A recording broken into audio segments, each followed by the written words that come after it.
Hello, welcome to my channel, I'm All Things Wrestling, and today I'm going to give my comments, opinions, and the results of WWE Raw, 14th of November 2016, the go-home show before Survivor Series. We start with Mick Foley and Stephanie McMahon in the ring while all of the participants for Survivor Series were on the ramp. Foley gave them all a pep talk, and then Stephanie said that we'll all have to perform up to expectation this Sunday against the teams from SmackDown Live, or else changes would be made. What kind of changes? We do not know. Foley said Cesaro and Sheamus would face Kevin Owens and Roman Reigns in a tag match tonight. And then Stephanie reminded Seth Rollins that he powerbombed Chris Jericho on top of Braun Strowman through a table last week. So the three of them will face off against the New Day in a six-man tag match. And then Foley arranged for a tag match between Charlotte and Sasha Banks versus Nia Jax and Alicia Fox. And then we were told after that the Cesaro, Sheamus, Reigns, Owens match would be next. Then we kick off with that match. It was quite funny because they put a camera on a few fans and they all looked bored. I mean, seriously, nobody looked excited at all. It was quite funny. Either way, the win happened. Sheamus gave Owens a bro kick. Reigns gave Sheamus a spear and then put the lifeless body of Owens on top of Sheamus for the win because Owens was the legal man. It was alright. Then we go backstage where Seth Rollins, Braun Strowman and Chris Jericho are staring at each other. Chris mentions that their teammates won without arguing. Chris said that he needs to make sure that team unity works together. Chris says that Braun is mad at what happened last week with the table spot, and he knows that Seth is mad because of Braun last week. Chris said that he has a gift for Braun and Seth. Seth opened a box and it's a scarf. Says if he wanted to dress like Chris, he would raid Lady Gaga's closet. He said he's not a scarf wearing guy, so he gives it back and walks off. Chris says Seth doesn't get a scarf, but he will wear it with Braun. Braun then says, I want your scarf, Chris. And then Chris says it's a $750 scarf and all the latest trend in Paris or some crap like that. I don't really care. But for United purposes, he will give it to Braun. And then Chris puts on Braun's scarf that he was going to give him with anchors on it. He then rips Chris's scarf and says he doesn't like scarves. And he says he doesn't like Chris either. It was a nice way to build up their heat, I guess. I don't know. It's weird. And then we had a setup for the next match. We saw on the pre-show, Bo Dallas told Sami Zayn that he didn't deserve to face Dolph Ziggler or The Miz for the Intercontinental Championship on Sunday. A few more words were said, but I only got that basic out of it. So then we had a match between Bo Dallas and Sami Zayn. Zayn won with a Luva kick for the 3 count, making him look quite strong, to be fair. I like Bo, which is kind of sad that Bo had to lose, but guess make Sami look strong for a bit. And then after the match, Zayn had an interview with Byron Saxton in the ring. Sami, and then he mentioned the Intercontinental Championship match on SmackDown.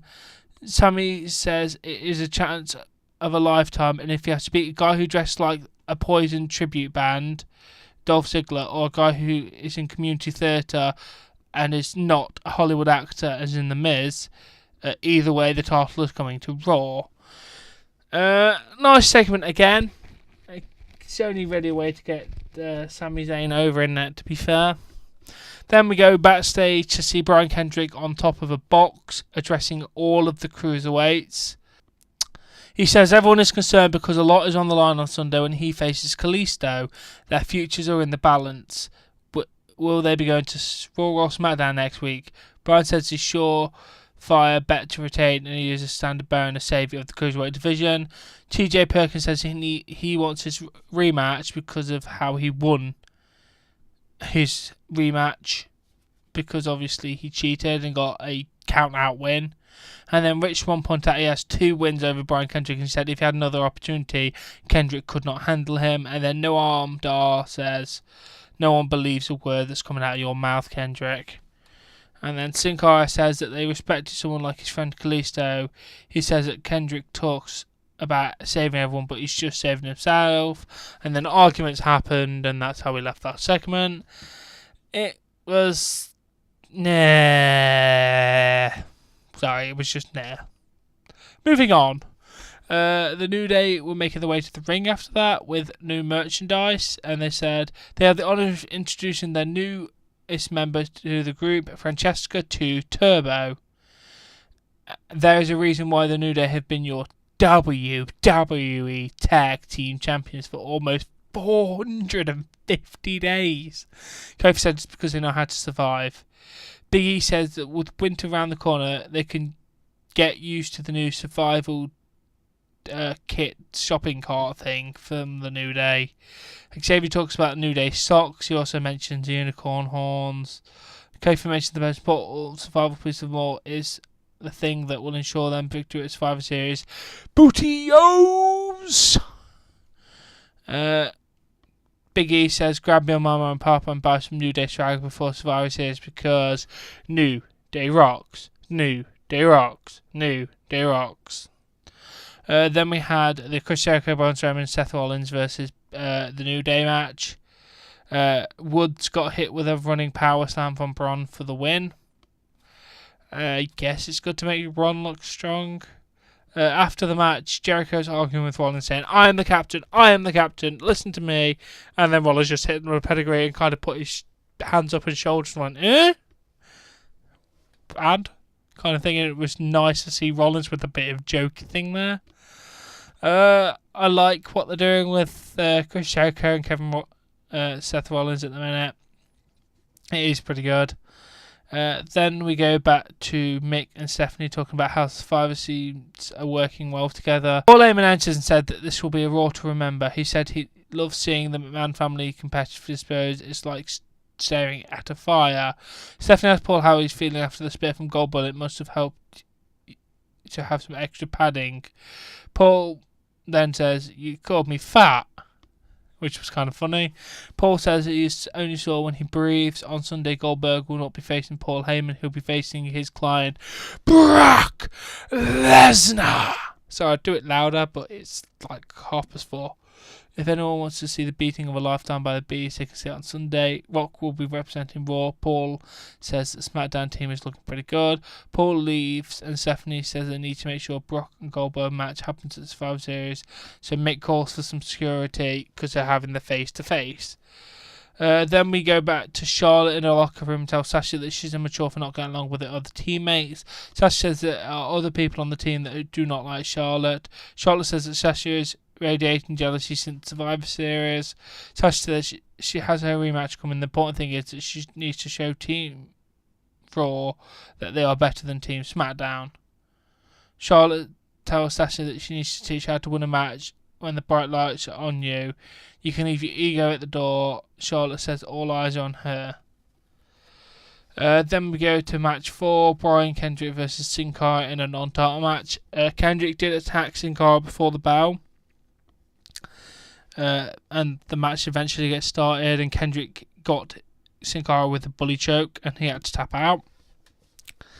I guess it's a good way to make Brian Kendrick look strong and send a message to Kalisto, I guess. And then I guess that's probably also a punishment for bloody being an angry boy in Sin Cara, messing with Chris Jericho, who will probably knock you out if he had the chance. Then we go backstage with Anderson, Gallows, Enzo, and Cass. And then Big Cass said Anderson and Gallows look like Dr. Evil and Mini-Me. Gallows ordered them to drop the lame comedy routine or they'll come to do what they do best, being mean and making green. Cass said they heard Gallows tell him that he's going to stab any team in the back and they'll lose on Sunday. They will team with them tonight and they will win. They will team with them tonight, but they will not trust them. Don't know. It's just I guess it's making Gallows and Anderson look good. I don't know. Then we go to Goldberg, Brock Lesnar. We go with a massive security line in the middle of the ring. We get to the two people in the ring. And then Paul tries to introduce himself, and Bill says that has nothing to do with you, Paul Heyman. This is about him and Brock.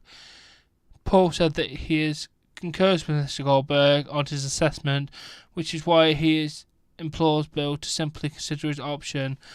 Bill tells Paul that he should shut up and get these rent-a-cops out of the ring so the real men in this ring can get it on. Paul tells the crowd not to encourage Bill, and they only chant louder for him, to be fair. Paul says that Bill has thrown him off his game, so he will start over. Paul introduces himself and he says that these brave men in uniforms are not rent-a-cops. They are here for your protection, Mr. Goldberg, because they can all hear you chant your name. Paul starts over and he says his client, Brock Lesnar, shall be the only thing on your mind. Not these brave men in uniform are here to save your ass. They will not be here on Sunday. Why not ask a phenom like The Undertaker? Why not ask an icon like John Cena? Bill then tells Paul to shut up again. He says that there's a long people list that the Beast conquered, but he ain't on it. That must burn your little ass when you think about it. Bill says that he heard what Brock said about his family, and Brock can take his list and shove it up his ass, while Paul was kind of cutting him off a little bit, but you could hear what he said. Paul said that if Bill doesn't even want to show any false respect for Brock Lesnar, you should have some false respect for your wife and kid. Bill said if he hears Paul mention his family again, he will rip his head off and feed it to Brock Lesnar. Paul apologised for raising his voice and asked if Goldberg, if his rested press for Survivor Series Fantasy War, said just got wheeled. The fantasy of being a superhero is going to be stopped by the Beast. The fantasy ends on Sunday. Paul says he has an offer for Bill to consider. Paul said the crowd is pissing off his Beast.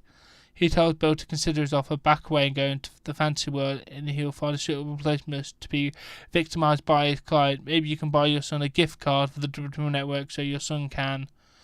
Bill rips off his t-shirt and Paul says that he's been a little too aggressive in front of his Beast. His Beast is a violent Beast. You're getting a little too agitated in front of his Beast. This Sunday's Survivor Series, you will be beaten, victimised and conquered by Brock Lesnar. Brock then pushes one of the security down, and then Paul says you'll be unrecognised by your son, and it will call Brock Lesnar Daddy.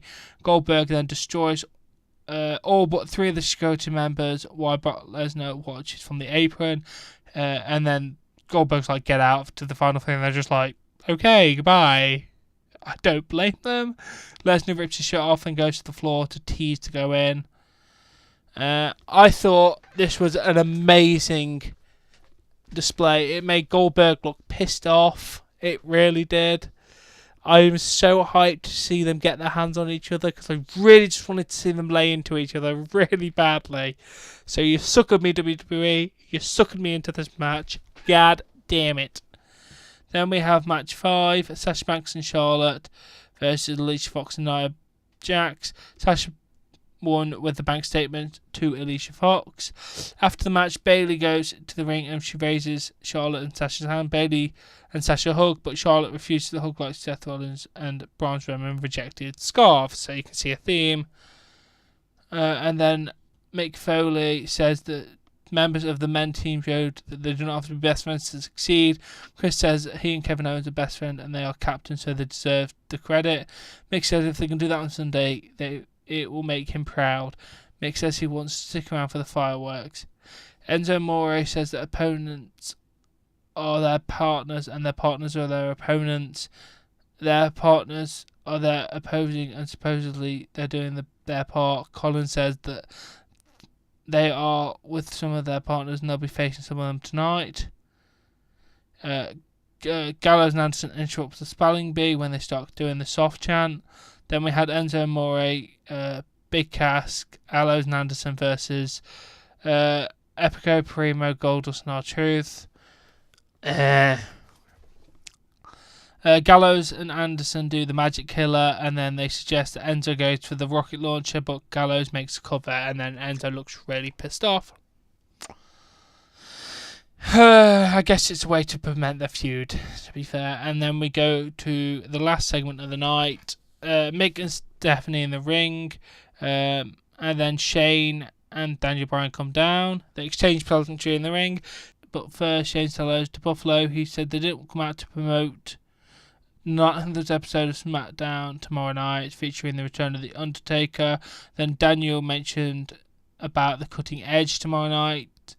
And then Shane said they are promoting Survivor Series Raw facing SmackDown. Stephanie said they are here to talk about Sunday when Raw proves that they are the dominant brand.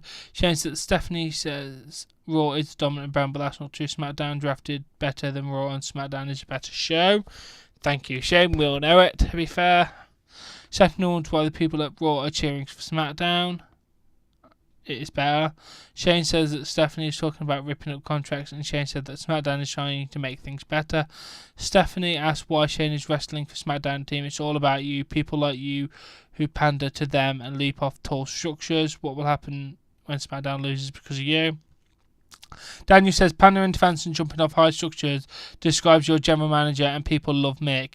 He put Shane on Team SmackDown because he's a real leader who knows how to bring people together. Shane can get as wild and crazy as anyone when he gets in that ring. Daniel says it's great and that Mick put up an entire cruiserweight brand and that they will look good on SmackDown. Mick says he has faith in Brian Kendrick and he has faith in Sami Zayn to bring back the Intercontinental title to Raw. He said that they are not lazy and complained because they put the women main event at Hell in the Cell. Daniel says maybe he was right and that we'll see on Sunday. Shane said that he could goat Stephanie into a match because Stephanie's ego couldn't handle it. Stephanie calls Shane a glory hound. Shane says that Stephanie should get in there and compete. Stephanie brings out all of the men Survivor Series team. Stephanie said that they should show Shane how lazy and commonplace they really are. As they stand around Shane and Daniel says, do you really think we came alone? So then all of the SmackDown lads come out through the crowd. And they're all standing across. Kevin says, look who showed up. Kevin welcomes everyone to the Kevin Owens show. He tells AJ to get that hair out of his face because of the Kevin Owens show, and that belt means absolutely nothing. AJ takes the mic and says the belt of the World Championship means nothing where he comes from. That thing on your shoulder says you are no more than a paper champion. This means he's the champ that runs the camp. He's the face that runs the place. To be fair, in this, the Universal Championship currently means nothing because the World Championship has been around for many, many years, and the Universal Championship came around at WrestleMania or whatever it did. I can't remember after the brand split. Who knows? All of this seems to be the same redundant stuff right now. Kevin appreciates that AJ stole someone's catchphrase, and he said that title means more because he's holding it and he will prove it on Sunday. AJ tells Kevin the only thing that he proves is still on Chris Jericho's sugar tit. AJ reminds Kevin that he goes along with Chris and past action predicts future before. Worry about getting that knife in your back or your name on the list. Kevin says that Chris will never turn his back on him because he's a better champion and a better friend. Then them two hug. Chris calls AJ a stupid idiot. Where you come from down there on SmackDown, he does not know how things were, but here, when you saw Chris Jericho and his best friend, do you know what happens? AJ Styles, you just made the list! Chris then tells AJ he does not like his stupid soccer mum haircut, so it just made the list. Chris Jericho wanted to know what the hell James Ellsworth is. Chris said he appears that a lost child at ringside and asks for his parents to come pick him up. Chris says that James is weird looking and that weird looking guys on Raw get put on the list. And then that was kind of funny. Bray talks to Braun and says he gave him the keys to the kingdom and this is how you repay him. You abandon your brothers, you abandoned him. They will destroy the monster that he created. Then Orton and Strowman get in their face. Seth said that Shane does not want to get into a fight. Braun took care of the New Day. Seth says that you don't know what to expect. Him and Roman are on the same page. Dean paces and then attacks Seth. Everyone brawls in and out the ring. Strowman works over Shane and then goes after Styles. Strowman throws Dean on the mats and then Strowman with a splash to Shane. Ambrose works over Styles. Braun does not work too well. Ambrose with a forearm and Styles with a forearm that does nothing. Shane with a forearm that sends Strowman over the top rope to the floor. Ambrose sends Rollins to the floor, then hits a suicide dive. Jericho with a springboard dropkick to Styles. Orton with an RKO to Jericho. Roman with a Superman punch to Orton. Wyatt goes for a Sister Abigail. Roman then hits a Superman punch to Wyatt because he reverses the Sister Abigail. Styles stops Reigns from doing a dive to the floor. Rollins with a pedigree to Styles, and then Rollins picks up Styles and Reigns, and they do the powerbomb onto Team SmackDown like the Shield used to do. Whoa, that was a lot of text. This was an alright episode of Raw. It didn't feel like a go-home episode, to be fair. It could have been better. Anyway, I hope you enjoyed this video, and I'll catch you later.